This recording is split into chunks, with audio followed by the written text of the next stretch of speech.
What up, NBA fans? Orlando Magic, Disney World, whatever else is going on over there. I don't know what else is in Orlando, Florida. But yeah, Whatever that is. we're gonna be talking about your Orlando Magic. You have some talented players over there for sure. Rookie of the Year and Banchero. So we're gonna break it down. Too early, but let's go. I I'm still bitter a whole year later that we didn't get Paolo. Like I kind of am because I think he's that How good. good Jabari is playing. Well, I like Jabari. Ask Nick. I stick up for Jabari all the time. I'm a Jabari guy, but I recognize the talent that Paolo possesses. Yeah. Like Paolo's that good to me. Like That was such a good smoke screen by the Magic because everyone thought they were getting Jabari. I look You at did. Paolo, and you know what? I get the feeling of Paolo that I got from Anthony Edwards. Like if you do what you're supposed to, there's a strong possibility that you could be the best player in this league at some point of your career. Like I feel that way about Paolo. The irony to that is I actually feel like the Paolo's prime is going to come early in his career. Like the next 2 or 3 years, I believe are going to be really dominant for Paolo. I really feel that way. I think Which to me makes it important to surround him with talent now. That's my opinion, but I really do believe that. And we were both pretty skeptical about the Anthony Black pick because you get another point guard that can't shoot. But as time has gone on, I still don't love it. I still think they could have got a better value there and more shooting. And I also didn't like the Howard pick for shooting. Yeah, he can shoot, but there were better shooters available there that you could have Sure grabbed. feels like his dad called in a favor on that one. Yeah. I just feel like with them gaining so much momentum and because they're in the East, where when we talk about the West, there's all these up-and-coming teams. The East, you have the advantage of there's not as many. They should have done more in the draft. They could have done better in the draft with those two picks. And Anthony Black is going to be a good player. He's really big for a point guard. It's going to be a great creator for their young guys. So that one I don't even mind as much as, but just taking him and then Howard really stifles it. But I don't know. What do you think? Do you think Black? Well, here's my question to you: is considering Anthony Black is so big, would you be opposed to playing him at the 2? And the reason I say that is because I want Jalen at the 1 because he's a pure point who can guard the ball. Anthony Black is a play creator who can also guard the ball. So at the very least, you may not have the shooting you want coming from them, but I know that either one can push the rock and defend the ball. I would have Black at the 1, Suggs at the 2. Suggs' shooting numbers, his scoring numbers actually went down, but his shooting numbers went up last year. And it was a very quiet season, especially for a top 5 pick.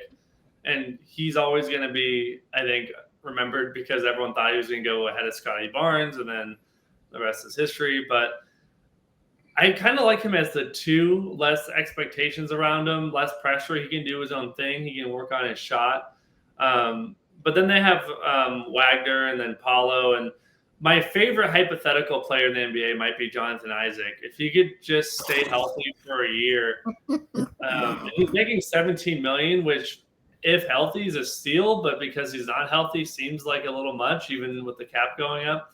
I would love to see a full-ish season from Jonathan Isaac. But then on the counter, which is why the Black pick was confusing, is you have Markelle Fultz on a contract year.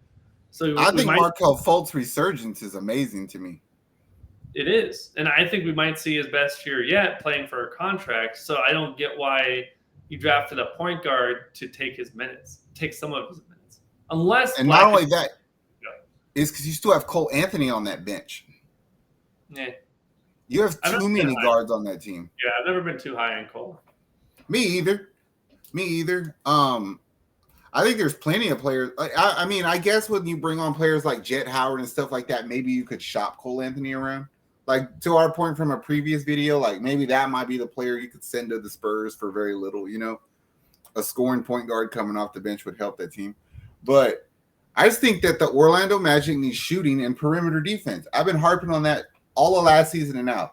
Put some shooting around Paolo, let him go to work and pass to shooters.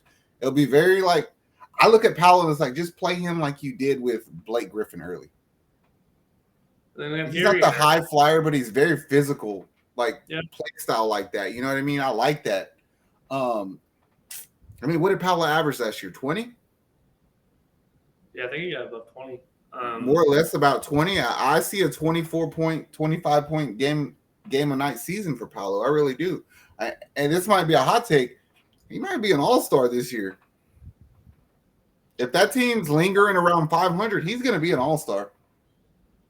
And they brought in some veterans. The Joe Ingles thing confused people. I think it's more confusing from Ingles' sake, going from a title contender, he was kind of on a title contender in Utah as well, now to a team that's not rebuilding. I think they're on the upswing of the rebuilding process, so it's definitely a team with playoff possibilities. But it seemed a little weird. He's definitely on the decline as a player, but I think he brings a great locker room presence and perimeter shooting, which they desperately need. And if he can give you 20 minutes or so off the bench every night, I like the Ingles signing. How do you feel about their center position? Like, I always been a fan of Wendell Carter, but I always felt like he's the kind of guy that you could upgrade at any point. Yeah, he's fine. Like, he's a fine center, and he's not a center that you have to go out and improve. But yeah, to your point, he's a guy you could improve from. I mean, that Vukovic trade was amazing because they got Carter, who's close to a wash. I think he's close to a wash straight up with Vukovic, if you consider the defense and then the age and all that.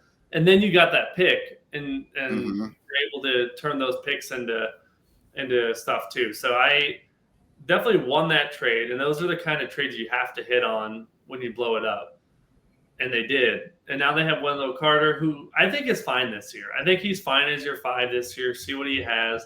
And then you can see next year maybe free agency or trade how you can improve that. Because I think Franz got the small forward spot on lock. I like Franz Wagner. I think he plays good with Paolo. You know what would be a fun center trade maybe next year was DeAndre Ayton to the Magic. Him and Paolo would be a very athletic combo there. The more and more y'all talk about him, the more and more I'm beginning to believe that I'm a DeAndre Ayton hater because I don't see it. Like, I don't see what he offers you more than Wendell Carter. I really don't. I was about to say that Zach's gonna hate that. Yeah, I saw you went quiet. I was like, oh man, I can't do it. No, I'm not saying. I get why you would say that, but it's like I just never been a DeAndre Ayton fan. And if I'm gonna upgrade, it's like Siakam's here, and then Ayton's a little bit higher because to James's point, DeAndre Ayton really could play on any team. You know what I mean? Because he knows how to do his job. But to say he's like that much of an upgrade over Wendell Carter, it's like I have Ayton and then maybe Carter here. When I'm really kind of looking for somebody that's above Ayton, who that might be, I'm not sure. I think he's the best center you could get. I'm gonna go out on a limb and say this, and this is based on my theory that I for some reason I can't stop harping on the fact that I'm gonna build around Paolo the way that I felt like they should have built around Blake Griffin in LA. I want a shooting big man with Paolo. I want a center who can shoot a 3. Who says no? Jonathan Isaac, a few picks, maybe throw in Howard, any of your young guys for Karl Anthony Towns. They're going to want a point guard, so you're going to have to give up a guard. So would you get Jalen? No, they're going to want Suggs. Suggs, Isaac. And they're going to want a power forward back. You're not giving up Wagner in that. Not Franz. You might give up Mo, but not Franz. I give up his brother, yeah. Depending on their belief in him, that Okiki's still on that team. You know what I mean? So Okiki, whatever the hell his name is, that might be some. But I don't hate that. I don't hate Big Cat going to Orlando. I don't hate that for either team because then for the T-Wolves, you have Anthony Edwards. If Isaac can find his form and stay healthy, he'd be a great fit next to him. And then Gobert, because you can't trade Gobert. You're not getting shit back for Gobert. I mean, that's going into T-Wolves a little too much. But that would be the only option I think you could really upgrade at center other than Ayton and make it splash. And this is, I think, a good sign for Magic fans because we're talking about how they take that next step. Are you looking at them as a playoff team this year? Ooh. They were 34 and 48. The first play-in team was 40 and 42 with the Bulls. So they have to get roughly 6 wins better. I think the Bulls are going to get worse. The Raptors are going to get worse. I'm not sold on Brooklyn either. I think it's very doable. I do believe that there's I'll give them a better than 50% chance that they make a play-in game. I'll give them that. Because I think they're going to be better than the Raptors. Because I think the Raptors are going to blow it up sometime. And they were a play-in team. And I think the Bulls are such a thin roster. They're one injury away from missing everything. The Heat are going to be better than a play-in team, so they're out of the play-in. But Atlanta should not be that bad again. I think they're a play-in team. I'll give them the benefit of the doubt and say the Orlando Magic will play in a play-in game. Whether they get out of it or not, yeah, they're going to be like 9 or 10. But, I mean, still to say like what we were a season or two ago to a play-in team, that's an achievement for them. That means they're better than the Wizards, the Raptors, Pacers. Oh, see, I don't know if they're better than the Pacers. Pistons. I think they could be better than the Pistons. Really? Timelines, but I think they're a more talented roster. Yeah. I think the skill set of the players the Pistons drafted is terrible. Like, I don't think any of those players go together, and Orlando is kind of built like a traditional team. So that's why I think I like Orlando a little bit better. I agree with you. They'll do better than the Pistons. And that puts them right there in that 11, 12, 10 range fighting for that last spot. So, do you put them over the Wizards? Oh, yeah, for sure. Even though Coulibaly is the best player out of either team. But... James might be the only person in North America who knows that guy's name. He's gonna be in the fucking G League. You're gonna be on Google. No, but... Well, I'll say this, James. If that dude ever turns out to be a star like Giannis or something, then you're like a genius. You're like Jerry West of SLG. Talent. I bought all of his stock. It was like 20 cents a share. I'm like, fuck, give me all of it. Orlando definitely do better than Charlotte. We forgot how bad that team is. Hey, but Charlotte, as we were told, was a winning team 2 years ago. Yeah, some guy yelled at me and told me I was an idiot because Charlotte is a for sure 6 through 8 seed. Dummy. So yeah, they're better than Charlotte, better than the Wizards, better than Toronto. They'll be really competitive with them bottom feeder teams in the East, I think. I mean, I could see them and the Pacers fighting for that 9 or 10 for sure. That'd be a fun 9-10 game. Pacers Magic. I think that they'll fight with all of them, like the Pacers, Brooklyn. I think there's impossible for New York to have 2 good seasons in a row. So, they're going to probably fall off a little bit. So I think that there's for sure they'll give themselves a chance to get into the playoffs. Playoff game playing for sure. I mean, we still don't know what's going on in Philly either. So yeah, true. That Philly don't know what's going on in Philly. But you got Wagner, who's a real piece. You got Carter as a real starter. And then you've got a lot of these prove-it guys playing on contract years. It's almost a perfect storm of a really frisky 42 and 40 team. They're going to be fun. They're not going to be like OKC good yet, but they're not. If Paolo takes a step up from last year, which was already a great start, they can have a winning record, which is very impressive. And I'm excited to watch this team. And I think, what do you think their ceiling is? Best case scenario. Is it still play-in, but like a higher play-in? To finish the regular season, if you get play-in in the 7th or 8th seed, that is an achievement in itself. Yeah. Like that's, and you know what I'm saying? Like if you actually get to the playoffs, no matter, as long as you don't get swept in the first round, then you should be like over the freaking moon at that point. Well, they're the Magic, so they'll win game 1 and then get swept.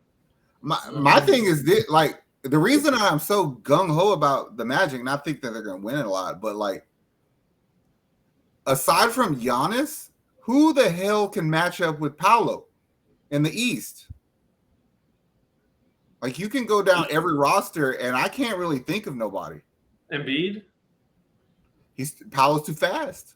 Yeah. What The about only Tatum? team that I can think of, no, is Indy, because you got Obi Toppin, Jarris Walker, and Miles Turner. So, like, you have bodies to throw at him. I think Turner's a good fit. I wasn't even being sarcastic about Siakam. I think Siakam's fast and athletic enough to at least hang with him. He ain't got the sand in his pants, though. He ain't Yeah, got the sand in his pants. Exactly. Like, I ain't gonna even agree. and an Obi, maybe. Siakam's gonna get traded to one of these teams, and Let me get on my burner account. Oh man, He's not that bad. He's just as good as Brown. Oh, that's funny. I mean, it sounds like we're giving the respect to the Magic Orlando fans. fans, take it from a lifelong Houston fan who's also gone through a few years of like some treacherous, like disgustingly bad basketball. You have a lot to look up to. You know what I mean? Like, you should be happy. Like, there ain't one place to go, and it's up. So chill the hell out and see what happens. I can't lie. As a Rockets fan, I'm still looking forward to Magic versus Rockets and Magic versus OKC. What if the Magic next offseason took the approach that the Rockets just did and spent a crap ton of money? They could. They don't have much on their books. That's what I'm saying. Could you imagine, like, in 1 year from today, where we're sitting, especially considering the draft next year is not that great, at least in our opinion, as of now, and they have all these free agents. Like, man, if you play well this year, you're going to attract the big name, I think. I don't know why you wouldn't want to go to. I mean, it's not on the beach, but it's still Florida. If this team's if if Dallas sucks and you're Orlando, would you make a move for Kyrie? No. No? You got no state taxes still, so I mean. Yeah, no state taxes. I don't know why Orlando's never been a free agent. Do you think it's because it's not on the beach? Because Miami's a big free agent destination, but why isn't Orlando? For two reasons. You've never won nothing, and what's the Orlando Magic culture? Like, when you think about certain teams in the league, it's like, I want to go play there because they're going to do this. You know what I mean? Like the Heat culture, or what the expectations of you are to go play for the Knicks and places like that, the Spurs. But nothing comes to mind when you think about Orlando. But the first 2 decades in the league were pretty impressive. I mean, they had the Shaq and Penny experience, and then there was a little gap in between there, but then they had the Dwight experience where they were legit contenders. It's just since Dwight, they've just been so bad and mediocre and then bad again. But you're talking about a team that had 2 generationally talented big men. Like, Shaq is maybe a top 3 or 4 center of all time. Dwight was the most dominant center in his time because the big man was kind of non-existent at that point. So, like, the idea of building a team in that way, it just doesn't work anymore. You know what I mean? You have to get as much talent as possible. And I think that's what they need to do. Like, this is the same conversation we had with Charlotte. Refrain from spending stupid money and don't trade picks for anybody just yet. You know what I mean? See what you have and go that route. Because, like, to your point with Wemby, is like, you're not trying to win a championship next year because it's just not feasible. But think about your decisions and how they affect you over the course of this rookie contract for Paolo. And as long as you don't shoot yourself in the foot there, you'll be fine. Yeah, you still need more shooting. So those are things that you need to look at, more shooting. But they have great length, and they could be a pretty frisky defensive team too. They have a lot of long perimeter guys. I want to see Jonathan Isaac. I hope he's all. You know who I hate in this whole situation? The Toronto Raptors, because you deprived us of Scotty Barnes and Paolo. Could you imagine those two on a team? Which I don't know that the Magic would have been able to get Paolo if they would have been better. Barnes was on that team, but that's not the conversation we're having. Screw you, Toronto. I don't like y'all. I don't like anything about that team. What he's basically saying is, don't go and trade for Siakam. Exactly. Well, Magic fans, do you agree with us? Do you not agree? I mean, we kind of pretty much are on your Magic train right now, kind of hyped. We're praising Paolo Banchero because the dude's a baller, and I mean, next up is All-Star for him for sure. I'm telling you, bro, if they're sniffing the 500 mark around the All-Star game, he's going to be a reserve on that All-Star team. No doubt about it. Orlando, let us know what you think in the comments. We'll be doing a lot more NBA videos on your Orlando Magic. I know y'all don't get a lot of love around the league, which we got you covered. Don't worry about it. One more thing. Bring back them black jerseys. Oh, bring back the black pinstripes? The pinstripes? Yes. Bring back the black pinstripes and hit us up on what sells the city of Orlando to a free agent. Yes. Good question. Drop that in the comments. And what free agents you want? We'll do one for y'all whenever the season's progressing, because there's a few names out there. That being said, Orlando, y'all enjoy Disney and whatever else y'all got out there. We're gonna head out. The Island Boys. Yes. We out, Orlando. Later. How much I'm working for this? I swear my dreams are too important.